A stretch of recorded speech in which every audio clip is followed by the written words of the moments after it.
Hello, friends. This is Parag Mhetre, your host on Stay Strong podcast. Thank you very much for joining my podcast, checking it out on YouTube or on Spotify. I'm so very glad that the podcast is turning out to be a very good, informative podcast for the women, specifically who are above 40 and want to get started with the kettlebell sporting journey. Today, we have a guest from Seattle. Her name is Eileen Dotter. She is a training manager with the multinational company, a cosmetic multinational company in New York. And she balances her training by working and traveling. And it is interesting to see women who want to get into kettlebell sport and have a dedication like Eileen, who has succeeded very well in some of the competitions. Now, she started lifting kettlebells little later, but having a very good background in the field of fitness, she started lifting weights at the age of 18. She has done powerlifting, she has done yoga. Now she is doing a combination of kettlebells and boxing. A fitness enthusiast, fitness freak, and a very physically fit person whom I have come across. And I'm really glad that she accepted my proposal to be on this podcast and share her journey so that I can get deeper into the mind to understand her training program. What does the coaches trains? What are the training program they follow? What kind of nutrition they follow? So that it really helps the women kettlebell lifters out here in India. Please welcome Eileen from Seattle. Hello friends, this is Parag here and welcome back to Stay Strong podcast. We have Eileen from Seattle, US, and I'm so excited to speak to her because every week I release this podcast to motivate women out here in India who are about 40 to get into kettlebell sport. And Eileen has done considerably well, and I'm really glad to connect with her. Over to you, Eileen. Please introduce yourself. Please give me your fitness and professional background. Oh, good morning, good afternoon, and so excited to have this time with you all. I have to say, I think I've always been an active kid, and when my parents saw that I needed to burn some of that energy, they wanted me to seek a sport that I was passionate about. And so I loved gymnastics, and I was a gymnast till I was almost 17 years old. And at the age of 10, I entered the team level and had a coach. I've actually had 3 coaches in gymnastics, and still to this day, they're people that I call upon, so I really value them. I competed all the way up till I was 17 years old, like I said, and I reached level 9, which is fairly competitive, but being that I'm fairly tall, I'm about 5'8", so not the average gymnast.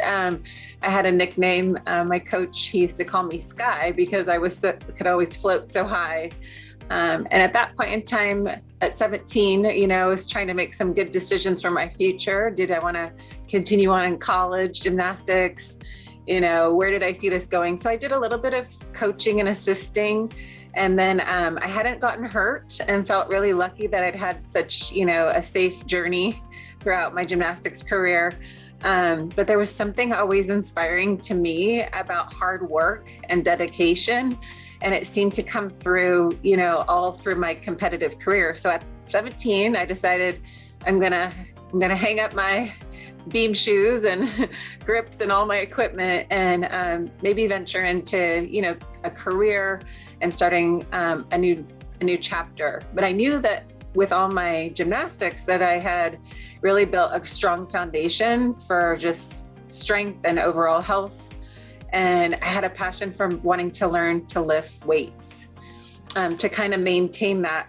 And so I started, my mom is very active. I started going with her to the gym, and she had an aerobics teacher. And this teacher had a coach or personal trainer who taught her to lift weights. And so I went with her to this personal trainer.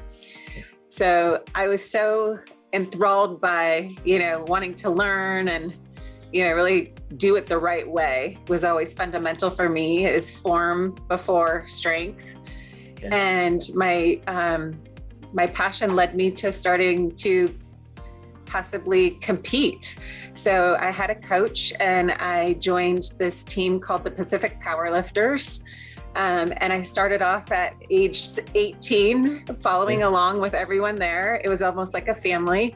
That's what I loved about it. And I did my first bodybuilding show when I was almost 18 years old, the Vancouver Natural. And what I learned about that is it's a lot of work behind the scenes for a short moment. And for me, I wanted something that you do all that work to maintain an everyday life. And I thought that was really, really an important learning for me. And so I decided that I would then venture into powerlifting. And I did that, kept my strength up, and was able to follow his program. And we were competing all over in Canada. We went all over Washington, and then we qualified to the national, it's called the American Drug-Free Association, the national qualifier for teenagers, which is in New York City. And I was, it was in 1993. So hope that doesn't date me too bad here. Yeah, still you have the memories and it's very strong. Yeah, I actually, at the Teenage Nationals, won 2 records that are teenage. One for the squat. So I had a 354-pound squat. And then my deadlift was 374 pounds at the age of 18. Wow. And so I think that really stemmed from like just having a really strong foundation and being able to maintain and have the right coaching. And then from there, I decided that, my weight was kind of like, it was getting up there because, all those heavy weights. I was like, I was competing and barely could make my weight class. I was, as a teenager, kind of struggled from just barely making it to like, oh, I have to go in the bigger weight class. So at that point, I decided that I wanted to pursue a career. And so I started working and things kind of got carried away and lots of success. And so I kind of like went to just, how do I live a normal life, and kind of put my working out aside, which didn't seem very much like me. So I took a little time off to go to school, work. I got married. I have 2 girls. I have a 24-year-old daughter, and I have a 14-year-old daughter, and I'm a grandma. So my granddaughter is 5 years old. And so at that time, when my youngest daughter was born, I had a pretty solid career. And I decided that some of my best and most focused time was when I was working out and had that focus, and when I also pursued something that I had a passion for, like a goal. So when my youngest daughter was 2 years old, that was about 2009, I thought, you know what, yoga was so big up here. And I was kind of intrigued because it kind of fell in the gymnastics lane. And I thought, you know what, I'll just do a Groupon and go to hot yoga. And I loved it. So I started off kind of slow, did the Groupon, did a month, did 6 months. Then I decided I'm going to sign up for a year. And I loved the Bikram style, the discipline. I think it was really good for getting my mind back and, into focus and really building strength. And so in 2014, I competed in the yoga championships here in Washington. And then again in 2015. And what I learned is that I'm not as flexible as I would really want to be, but I have flexibility. And I think my strength comes from that strong foundation. So I met my coach, Saiko Shima. She was a yoga instructor. And I went to balance my yoga with joint mobility. So yin yoga became a focus for me. And I was starting to take yin yoga from her. And she invited me to come to her gym, which is called Crazy Monkey. And that was in, believe it or not, 2015. And I was going to go there with the intentions of getting stronger so I could compete in yoga, as well as balance the flexibility to do more advanced poses. And from there, I loved the community. I loved having that coach, that one-on-one time. So that was 2015. So 2016, I actually entered into my first kettlebell competition for fun. And for fun has turned into quite a journey to where we're at now. Interesting. Yeah, I was making some notes, and you have a very huge background on fitness, and probably you are the first one out of so many I have interviewed that have a very huge background on fitness. You started powerlifting, you started bodybuilding, and then you went into powerlifting, and then you went into do yoga, and then of course you went to start lifting kettlebells.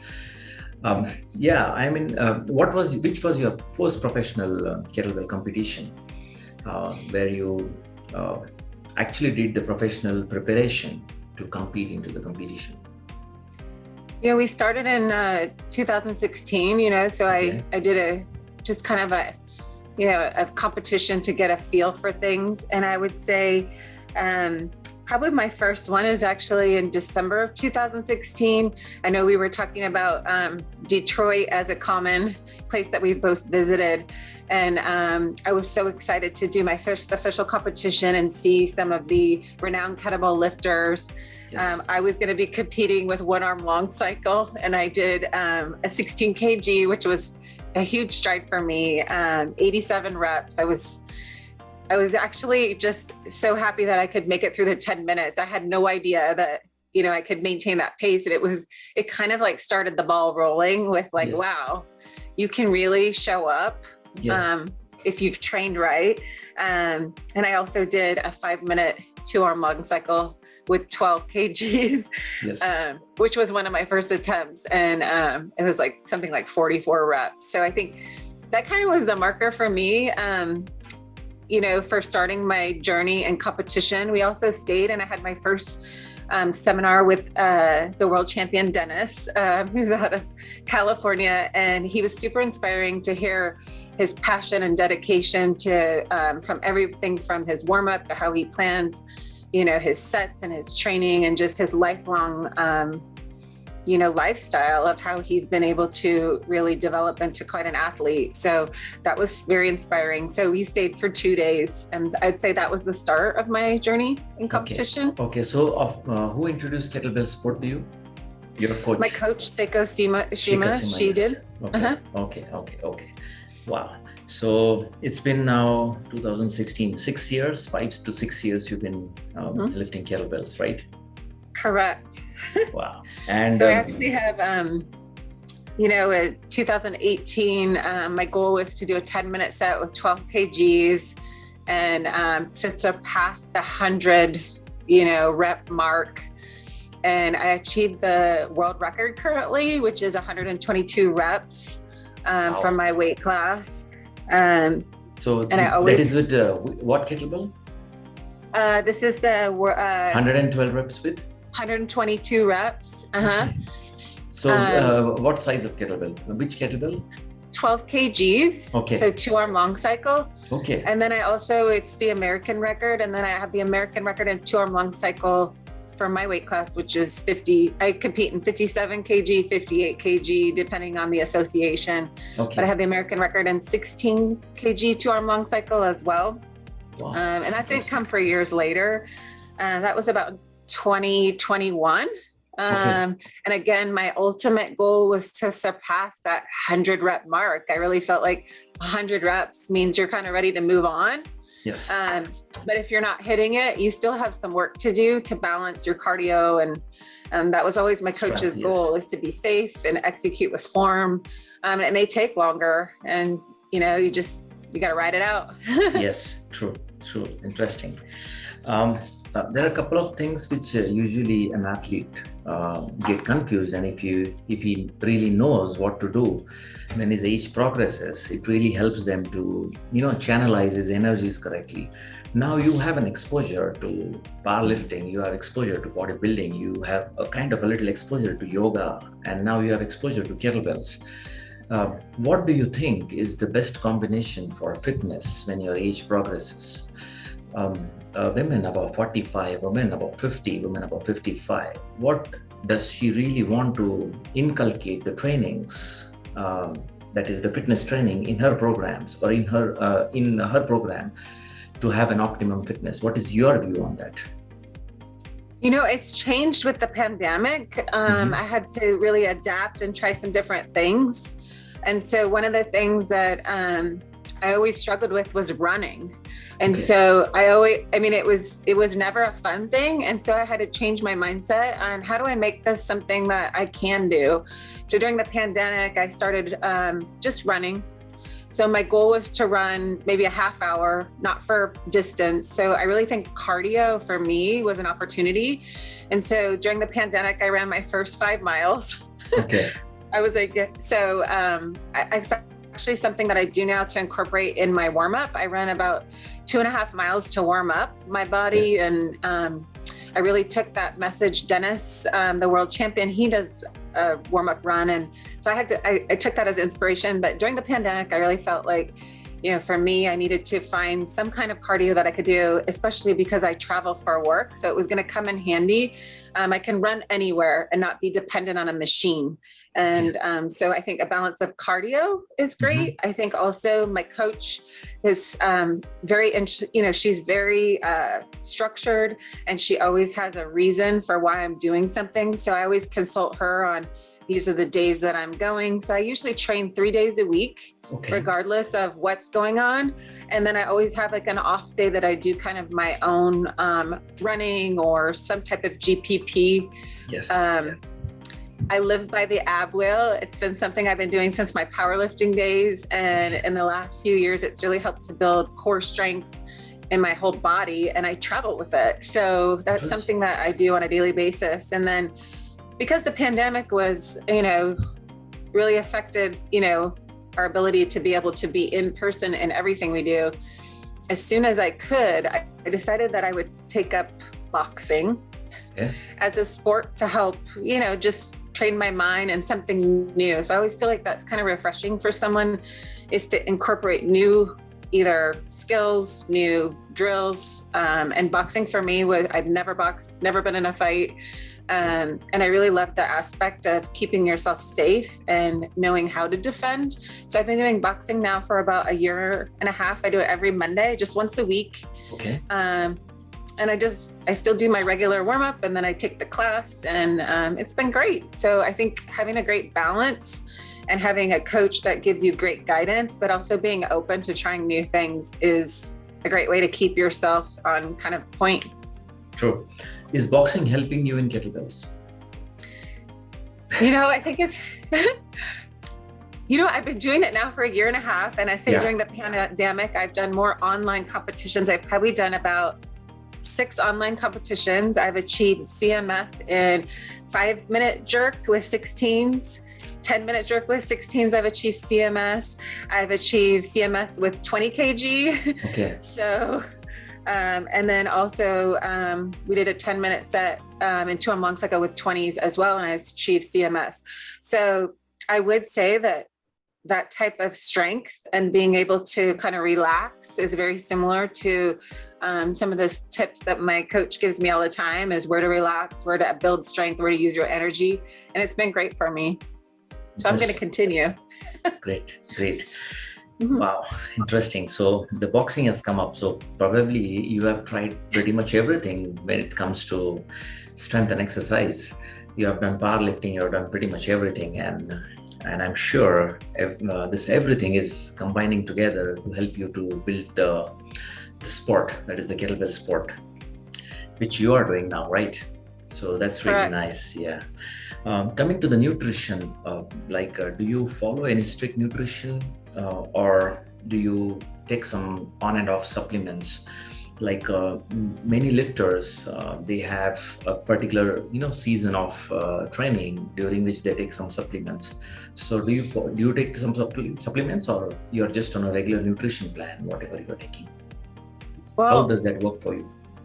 Okay, that's a great question. Well, my mom always had us take vitamins. So it's kind of been started from when I was little, but I do take just regular multivitamins. I do believe that having a diet that helps you maintain your life, like a regular life.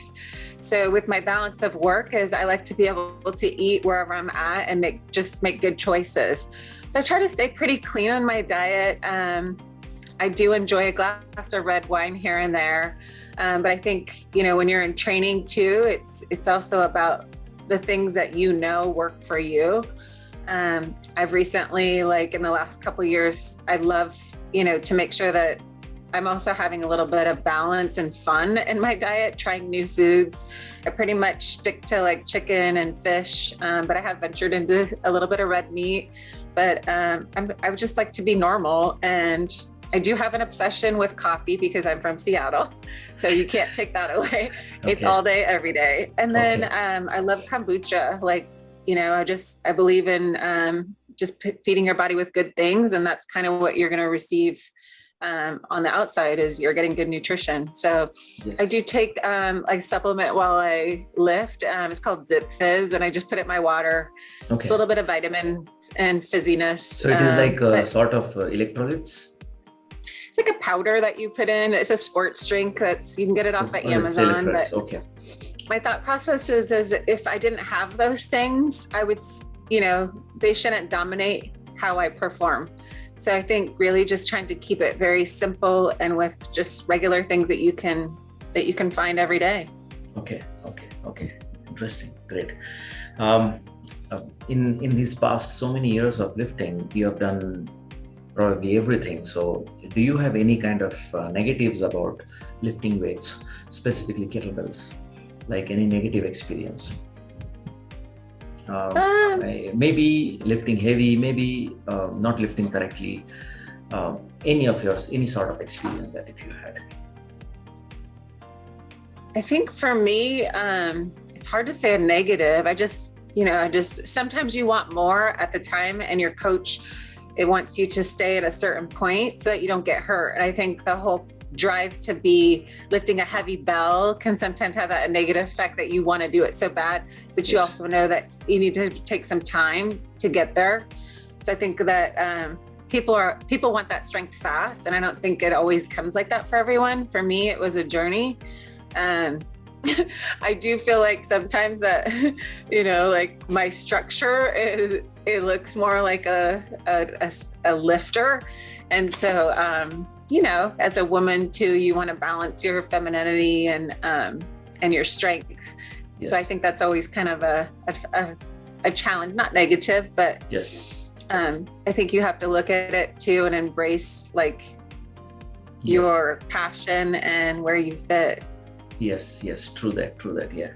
So that's important because given the fact that many men, many women in any kind of sport, they really take a lot of supplements to enhance their skill. And I have also seen that many women, men, they really do not take anything, but they really perform well. So it is given a choice. How does the coach guides, and that is basically based upon your coach. How does he advises you to? Well, that's funny you say that, because my coach, in the last 2 years, we've been training one-arm long cycle 24 kg, CMS in it. I competed at the Arnold Sports Festival, and during that time, for my frame, she really encouraged me to take a protein supplement, and so we've been working on what that is, especially after I work out. Yeah. So. In fact, I'm training right now for a one-arm long cycle to qualify for the US team in the 24 kg. And so we've incorporated protein drinks and making sure that my joints are safe as I lift a heavier bell. Okay. So I agree. Wow, great. It's a very important thing for me to understand. If you or your coach have certain numbers to be achieved in a particular competition, say for example, you want to do 110 repetitions with one-arm long cycle in 10 minutes. And if you fail to achieve that, how do you manage the stress? What thought process goes in your mind? Because at times, if you're not able to achieve that number, even you are well prepared, but when it comes to competition, things are very different, right? The environment, what goes in our mind. So how do you manage that? And what does the coaching part plays a role here? Well, I think the journey is the most important part. And so even if you're shooting to hit that number, you have to think about all the things that you did good. You really have to look at like, this is part of the journey, and it's going to take longer. I want to earn it. I don't want to just be handed, a number. You want to earn it. It just feels better. And so for my mindset, I review my set Yes. and I look at the things we've been working on. So usually there's some specific things. It could be anything from breath to like how we're going to lock out. So there's some specific skills, and I always think like, I always try to do something that's better. So whether it be time, it may not be the reps, but you want to be able to go back and look at your journey and think like, well, I had to do it one more time. The clock stopped. I've had that happen. You know, you've traveled somewhere and you're not in your place where you have all the things you're used to. So you have to train for conditions not to be perfect. And I always feel like that's a really good mindset to have. And you have to take it when it comes, but you want to earn it. Yes. Yes. Super. Wow. Great. No, that is very important because when you have someone to coach you, and when he or she has an experience in a particular sport for a long time, then it really reduces your stress of actually thinking all those things. And you can really go and ask the coach, hey, what should I do? That is why the coach plays a very important role. And that is what my next question is. Have you ever tried to coach, or have you ever tried to train without a coach? You know, my coach is my friend, my mentor. And I respect everything she's done for me. She's always guided me in the right way. Yeah. So she always explains to me why we're doing things. And I think that's important for me. No, but when you're coaching, have you ever tried to train, to compete without a coach?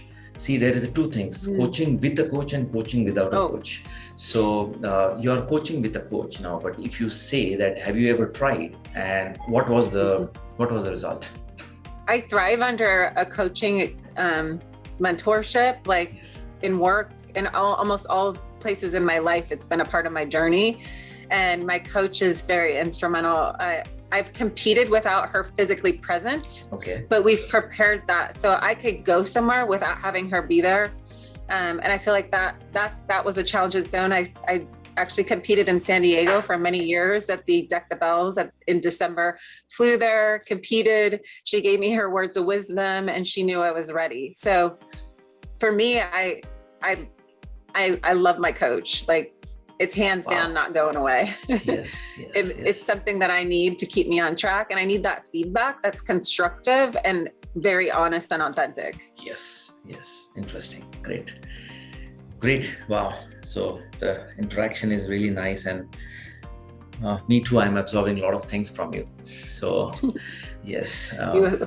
Yes, because everyone have a different experience. I have a huge experience as well, but then you're speaking your coach's language. And for me, being a coach, I'm also teaching someone. So I also understand a lot of things. So it's interesting to have such kind of information. And when this information goes on social, many other people also learn, and that is how the society builds up. That is what my intention is, to have a good coaching, to have a good information, good knowledge, and the kettlebell sport grows slowly, steadily to a next level, to a higher level in India and everywhere. Great. So we would like to know that your best kettlebell sporting records, if you have done marathon or maybe if you have done 10-minute classic, the best numbers. Well, what I'm most proud of is probably I worked for almost 2.5 years to achieve the 100 rep mark. I did 101 reps with 16 kgs. And that was just actually on the June of 2021 during the pandemic. And to achieve that 100 rep mark with, you know, at the pace that I would like to have performed at, it was almost, it felt like, wow, I can't believe we just did that. But it was a long journey. So to me, that was like one of the number one things that I was shooting for. And then also I think my favorite lift is one arm long cycle. To be lifting the professional bell, the 24 kg. Yes. It really doesn't feel like it. It really comes down to me, like the form and how you execute the lift, not necessarily like the amount of reps, but for me, I want to be a class act, and I'm always tweaking my form, and I always know there's something better that I can do. But I think that's the beauty of a sport, is you want to perfect your craft. Yes. And I think for someone that has a passion, it's not just that one lift. So I'm only as good as my last lift is kind of my mindset. And then it's on to kind of like the next one. So even though you have many to go off of behind you, Yes. it's really like the next competition and what I'm currently working on that I keep top of mind. Interesting. Wow. So insightful. Thank you very much for sharing that advice. Yeah. We are pretty much on the end of the podcast. What message do you want to give for the female lifters out here in India? Any strong message which can inspire women to take up the sport? I think be your own advocate for what you need. And if you need someone that gives you feedback, you need to be inspired to be a stronger, example. For me, it was my daughters. I wanted to be, a strong example of a mom, being able to hold a career, but also like show them that you got to take care of your health. And I think for all of us that are out there there's always going to be someone stronger than you. There's always going to be someone younger than you. Ignore what everyone has out there and just focus on what makes you happy and makes you unique, and stick with it. Don't let a few little blunders get you down. Just stick with it, and that consistency will be your discipline. Yes. Interesting. Wow. Great. Lynn, thank you very much for your valuable time. I wish you loads of luck in upcoming kettlebell competition, and I'm sure the world has gotten smaller, and we should meet up sometime in one of the competitions anywhere in the world, and then definitely we can interact more on kettlebells and check out the journey what we have traveled. Yeah, so thank you very much for your valuable time, and I wish you good luck. Thank you. Yes, thank you very much. Yes.